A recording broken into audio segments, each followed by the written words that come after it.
ചാരവൃത്തിക്ക് രാജസ്ഥാനിലും പഞ്ചാബിലും arrest. Jaisalmer employment ഓഫീസിലെ assistant administrative officer Shukkur ഖാനാണ് ജയ്സാൽമീറിൽ അറസ്റ്റിലായത്.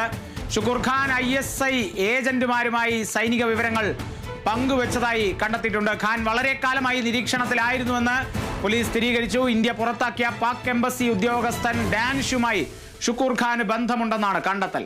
ഡാനിഷിന്റെ സഹായത്തോടെ വിസ നേടി പലതവണ പാകിസ്ഥാൻ സന്ദർശിച്ചിട്ടുണ്ടെന്ന് ഖാൻ സമ്മതിച്ചതായി പോലീസ് അറിയിച്ചു.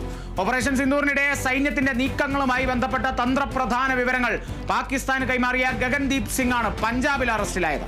ഗഗൻ സിംഗ് പാക് ചാര ഏജൻസി ISIയുമായി ബന്ധപ്പെട്ടതായി പോലീസിന് തെളിവ് ലഭിച്ചെന്ന് പഞ്ചാബ് പോലീസ് മേധാവി ഗൗരവ് യാദവ് അറിയിച്ചു. ഒരു മൊബൈൽ ഫോണും പോലീസ് പിടിച്ചെടുത്തിട്ടുണ്ട്. ചാരവൃത്തിക്ക് ഇതുവരെ 6 പഞ്ചാബികളാണ് പിടിയിലായത്.